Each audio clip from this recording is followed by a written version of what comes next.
In October of 2022, a sinkhole opened beneath a 100-year-old apple orchard in rural Vermont, swallowing a tractor and exposing a network of hand-dug tunnels beneath the Weatherby family farm.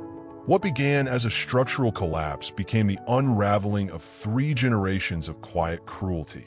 A family that had taken in problem children from churches and desperate relatives for over 40 years and buried the ones who stopped being useful.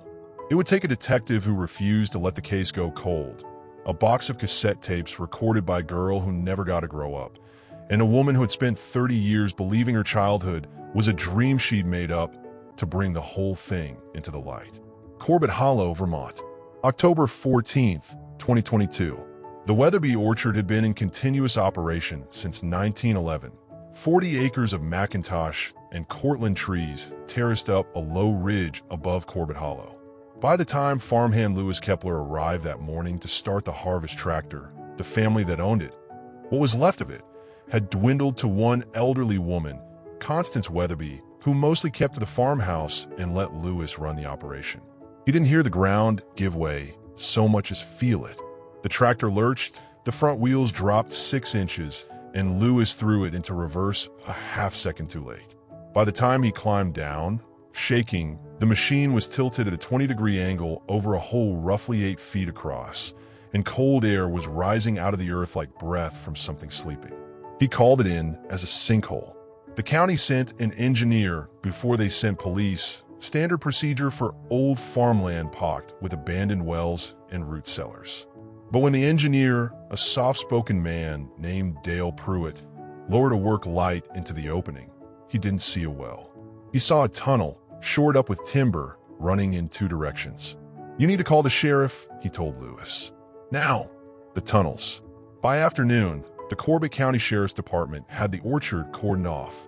Detective Naomi Reyes, 11 years with the department and new to major crimes, was the first investigator on scene.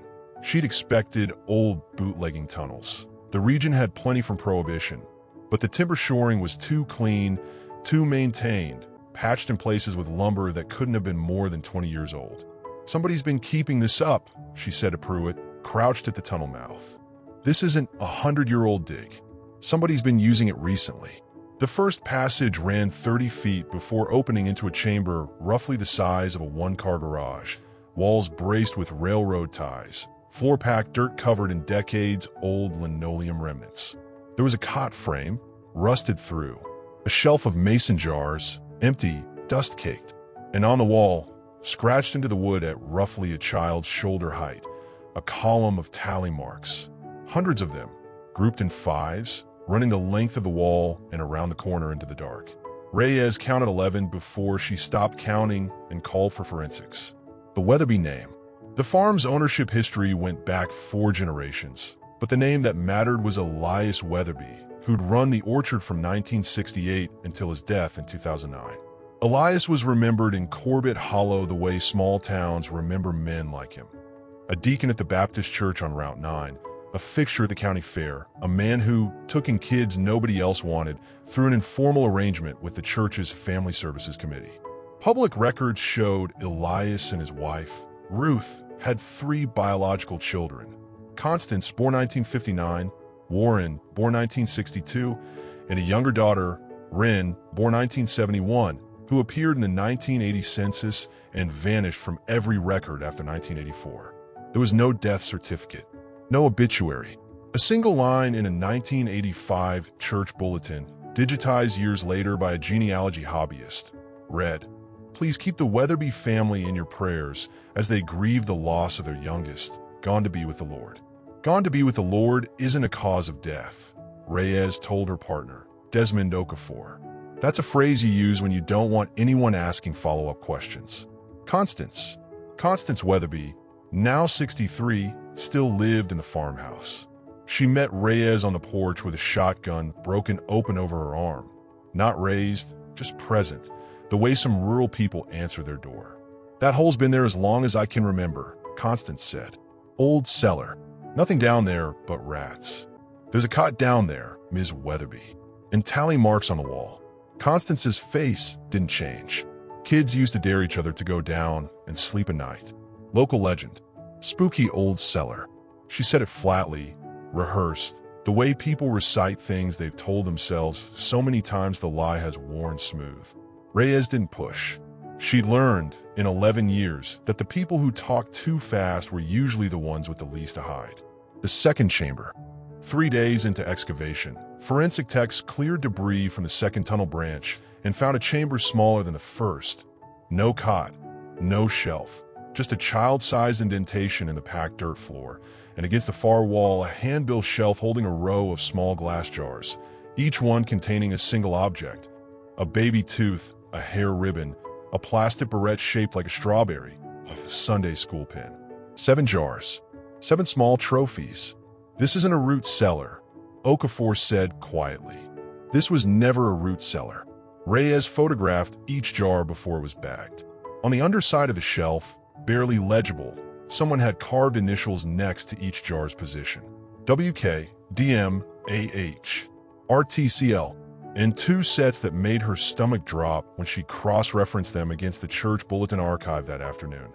LW and, separately, off to the side, as if added later, a small, careful heart. Digging the records, Reyes requested every missing and runaway juvenile report filed in a 4-county radius between 1975 and 1995. The list ran to 63 names. Most resolved, runaways who turned up, custody disputes that settled, kids who'd simply moved with family and never got flagged as found. 7 never resolved. Wendell Kirsch, age 9, reported missing from a church picnic in 1979, presumed drowned in a nearby pond that was later dragged and came up empty. Dahlia Marsh, age 7, placed in temporary church care in 1981 after her mother's arrest, never transferred to formal foster custody. Records simply stopped. Aubrey Holt, age 11, ran away from a relative's home in 1983 according to a single incident report. No further follow-up existed in the file. Ruben Torres, age 6, reported by an aunt in 1985 as having been sent to live with a Christian family upstate, and herself untraceable after 1987. Callie Landry, age 8, vanished from a state-run children's shelter in 1986 after being released to family friends, no friends ever named in the paperwork. And Wren Weatherby, the family's own daughter, who simply stopped existing in any public record after 1984.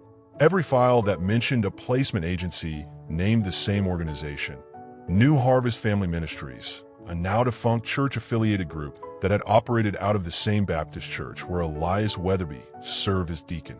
The pattern: Reyes drove to the church, now a community center, and found a retired administrator, Doris Finn, who'd kept boxes of old ministry paperwork in her attic rather than let the county pulp them during a 1998 cleanout. New Harvest wasn't licensed, Doris admitted, going gray as she said it. It was never supposed to be more than emergency placements, a night or two while the county sorted things out. But some families just kept the kids. Nobody checked. Reverend Sykes signed off on whatever Elias asked him to. Did you know children were disappearing? Doris was quiet a long time. I knew some of them never came back to Sunday school. I told myself they'd moved on. I didn't want to know more than that. God forgive me, I didn't want to know. Warren's confession. Warren Weatherby, the surviving son, was found living alone in a trailer 2 towns over, 60 years old, working part-time at a feed store. When Reyes and Okafor arrived, he didn't ask what it was about. He simply set down the coffee pot he was holding and said, "Is it about the orchard?" Inside, his walls held no decoration except a single shelf of small, careful wood carvings. Animals, mostly, made with a whittling knife. Reyes noticed several were shaped like birds. "Wrens. I carved one every year," Warren said, following her gaze. "On her birthday. I don't know why. I couldn't save her, so I guess I just kept counting the years for her instead." "Tell me about Wren," Reyes said. Warren sat down heavily. "She wasn't like the rest of us. She asked questions. Dad hated that. Said it was pride, said it needed correcting." He looked at his hands. The tunnel wasn't for storage. It was for correcting. That's the word he used. He built the first room in '74 after Wendell. Said the boy needed time to think about his sin before the Lord called him home. Wendell died down there. Wendell died down there, Warren repeated, like it was the first time he'd said the sentence out loud in 40 years. Fever. No doctor. Dad said fever was God's judgment, and calling one would be doubting him. And Wren. Warren's jaw worked. Wren protected the others. Every kid Dad brought through that ministry. If they ended up down there, Wren was the one who kept them fed when Dad forgot, who sang to them, who told Callie stories about the outside, so she wouldn't forget what grass felt like. His voice cracked. Constance hated her for it. Said Wren was too soft. Said softness was a weakness that needed breaking too. What happened to Wren? Warren didn't answer with words. He reached under the shelf of carved birds and pulled out a small tin box, handed it to Reyes without looking at her. I took this out of the house the week after Dad's funeral, he said. I couldn't burn it, and I couldn't keep looking at it. I buried it in my own yard for 13 years. Dug it up when I heard about the sinkhole on the news. I knew someone would come eventually. The tin box inside were 4 cassette tapes, each labeled in a careful, looping child's hand that grew steadier and more adult across the labels. W's room, age 9. W's room, age 11. For Callie. For whoever finds this. Reyes had them digitized the same afternoon, in a sealed audio lab with no press, no extra personnel. She and Okafor listened together. The first tape was mostly static and the sound of a girl humming, young, restless, occasionally whispering to herself in the dark. Counting, it seemed, some private game to pass the hours. The second tape, recorded roughly 2 years later based on the labeling, was different. The voice was older, more deliberate. If someone finds this, I want you to know their names. Wendell. He was scared of thunder. Dahlia liked to draw horses on the dirt floor with her finger. Aubrey wanted to be a nurse. Reuben cried for his aunt every night for a month, and then he stopped, and that was worse than the crying. Callie's still here with me right now. I'm going to keep her safe as long as I can. The tape clicked off abruptly mid-sentence. Callie's fate, if Callie Landry had been alive in the mid-'80s, being kept and cared for by Wren, that raised a question that had haunted every other line of the investigation. Was it possible one of the missing children had survived? Reyes went back to the tally marks on the tunnel wall, now fully documented by forensics. Over 400 individual marks, spanning what analysis of where patterns suggested was nearly 2 decades of use. If Wren had been keeping the count, the marks weren't a record of despair. They were a record of days survived. The state's missing persons database had no death record for Callie Landry, ever. No further institutional contact past 1986. It was as if she had simply stopped being tracked by any system at all, the same way Wren had. Reyes assembled a team to search for anyone who might have aged out of an unofficial identity in the years following 1990 in the surrounding counties. Hospital admissions without prior records, school enrollments with incomplete transfer paperwork, adult name changes filed without clear prior documentation. It took 6 weeks. The name that surfaced belonged to a woman named June Ashford, 44 years old, living outside Burlington, who had entered the public school system in 1990 at age 12 under an emergency guardianship arrangement with a rural pastor's family 2 counties from Corbett Hollow. No prior school records on file, case handled quietly and never flagged for review. Face to face, Reyes drove to Burlington alone the first time, unwilling to overwhelm a woman who might have no memory, or too much memory, of what she was about to be asked. June Ashford was a physical therapist, married with 2 teenage sons. When Reyes showed her a photograph of the tunnel entrance, June's hand went still on her coffee cup. I have dreams about a room like that, she said quietly. I always thought it was something I made up, a nightmare that got stuck. Does the name Wren mean anything to you? June's eyes filled before she could stop them. She used to braid dandelion stems into my hair and tell me they were crowns. She said I was a queen who was just visiting the dungeon for a little while, and one day I'd go back to my real kingdom. June wiped her face, laughing and crying at once. I named my daughter Stuffed Rabbit Wren when she was little. I didn't even know why. I just liked the name. Reyes told her, gently, everything the investigation had found. June sat with it for a long time before she spoke again. She got me out, June said. I remember that part clearly, even if I convinced myself it was a dream. There was a night the Weatherby man, Elias, was gone somewhere, and Wren found a way to pry the grate at the far end of the second tunnel loose. She pushed me through first, told me to run to the church and not look back. She said she'd be right behind me. Was she? June shook her head slowly. I ran. I didn't look back because she told me not to. I always wondered. I told myself for 30 years that she made it out behind me and just went somewhere else. Started a life somewhere I never found her. Her voice broke. I think I always knew that wasn't true. I just didn't want to be the reason she didn't get out. DNA and confirmation. A hair sample from June, compared against DNA extracted from the tally mark chamber and cross-referenced with a distant Weatherby relative willing to provide a comparison sample, confirmed no biological relation between June and Wren. Callie Landry had never been a Weatherby child. Only a girl Wren had protected as if she were. But also, unexpectedly, confirmed something else. Trace DNA recovered from the second, smaller chamber, the one with the 7 jars, included a profile that did not match any of the identified victims. A profile belonging to a child who had never been reported missing under any name Reyes had cross-referenced. There was an 8th jar holder, an 8th child no one, anywhere, had ever looked for. The unnamed child forensic anthropologists, called in to process the tunnel system in full, found the remains 3 weeks later, buried beneath the packed dirt floor of the smaller chamber.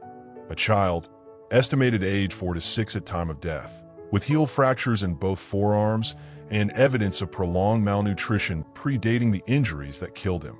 There was nothing to identify him by. No jar with his initials. No tally mark column claiming him specifically. Just small bones and a plain metal button, the kind used on 1960s-era work coats, clutched in what remained of his hand. Reyes stood over the excavation site for a long time before she said, out loud, to no one in particular, "Somebody has to have missed you." It took another 2 months of digging through state adoption and informal placement records from before New Harvest Ministries even existed. Records from a defunct precursor group Elias Weatherby's own father had run in the 1960s, before names surfaced. An infant surrendered anonymously to a rural church nursery in 1963, never formally adopted, simply absorbed into the household under no legal name at all.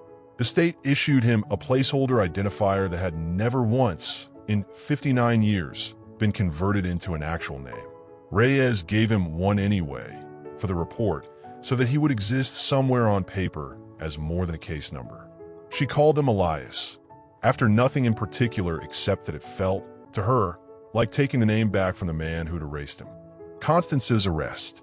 With Warren's testimony, the tapes, the jars, and forensic evidence spanning 5 decades, Corbett County prosecutors moved to arrest Constance, Weatherby on charges connected to her role as her father's enforcer. Testimony from Warren indicated Constance had continued using the tunnels for corrections, even after Elias's death in 2009, well into the 2010s, with at least 2 additional unverified placements Warren believed had passed through the system in his sister's final years running it. Constance answered the door the second time without the shotgun.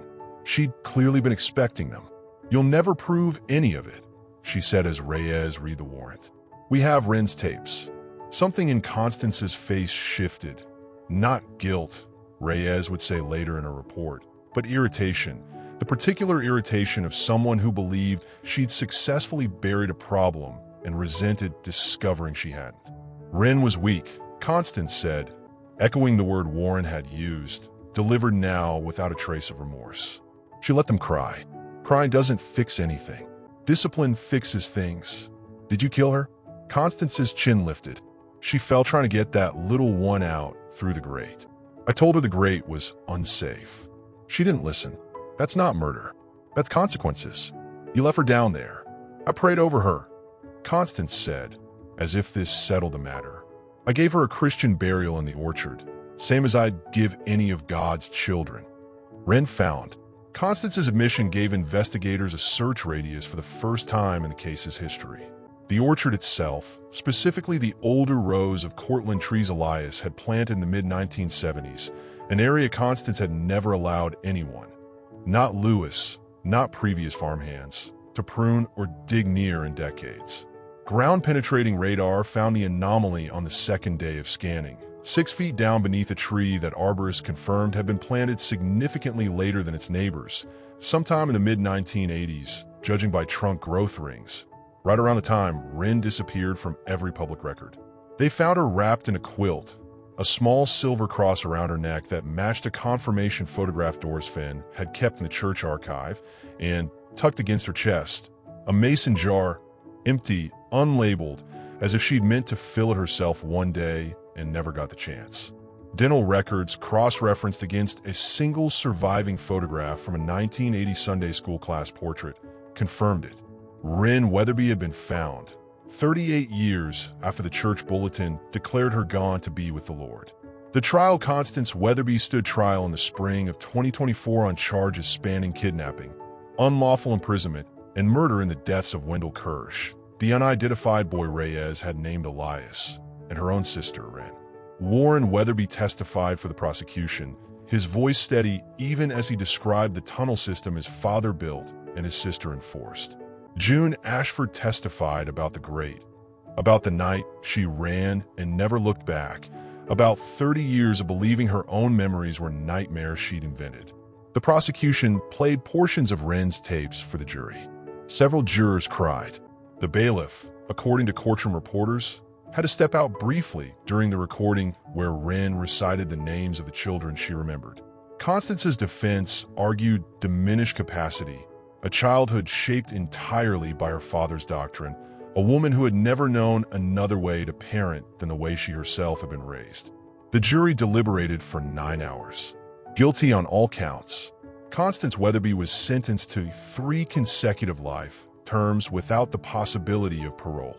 She showed no visible reaction as the sentence was read and offered no final statement to the court. What came after? The Weatherby orchard was seized by the county and, after full excavation confirmed no further remains, was slated for demolition of all structures and reforestation of the tunnel site, a decision made in consultation with June Ashford and the surviving Kirsch and Marsh families, who asked that the land be allowed to return to something resembling ordinary ground rather than remain a monument to what had happened beneath it. A single tree was preserved, the Cortland Constance had planted over her sister, relocated by an arborist crew to a small memorial garden established behind the Corbett Hollow Community Center, alongside a plaque bearing 7 names, plus one that simply reads, "A boy we did not know in time to save, but did not forget." June Ashford established a foundation in Wren's name, dedicated to auditing informal and unlicensed child placement arrangements, still operating through religious and community networks nationwide, a gap in oversight the case exposed as far larger and more current than anyone in Corbett Hollow had wanted to believe. Within its first year, the foundation's tip line led to the recovery of 11 children from 3 separate unlicensed placement arrangements in 2 other states. Warren Weatherby was never charged. Prosecutors determined his role as a frightened child and then a complicit but nonviolent adult did not meet the threshold for prosecution, particularly given his cooperation and the fact that his testimony and the tapes he preserved were what ultimately broke the case open. He still lives in his trailer, still carves a bird every year on Wren's birthday. There are, as of last count, 39 of them on the shelf. Detective Naomi Reyes keeps a photograph of the tally mark wall in her desk drawer, not out on display, just close enough to remind her, she says, why the job matters even when, especially when, the paperwork says a case is 40 years cold. Somebody has to keep counting, she told a local reporter, the week the memorial garden opened. Wren counted for 18 years so that if anyone ever came looking, they'd know exactly how many days her friends had survived. The least we can do is finish counting for her. At the edge of the memorial garden, beneath the relocated Cortland tree, June Ashford visits every October, around the anniversary of the sinkhole. She brings dandelions, even out of season, ordered from a florist 2 towns over because Vermont doesn't grow them in October. She braids them into a small crown and leaves it at the base of a tree. She told me I was a queen just visiting the dungeon. June said, the last time a reporter asked her why, I finally get to go home and tell her I made it back to my kingdom. I just wish she'd gotten to see it too. The orchard is quieter now. The tunnels are sealed, the tunnels are gone, filled with gravel and packed earth, and above them, New saplings planted in rows that no longer follow the pattern Elias Weatherby laid out 50 years ago. Corbett Hollow still grows apples on that ridge. But every fall, when the harvest crews come through, they leave one row at the center of the orchard unplanted, an open strip of grass running the length of where the tunnels once were, mowed and tended, but deliberately empty. Nobody voted on it. Nobody wrote it into any ordinance. It simply became the thing the town did, the way small towns sometimes agree on something without ever quite discussing it out loud. Leave the ground room to breathe. Let something that spent 50 years buried finally have some open sky.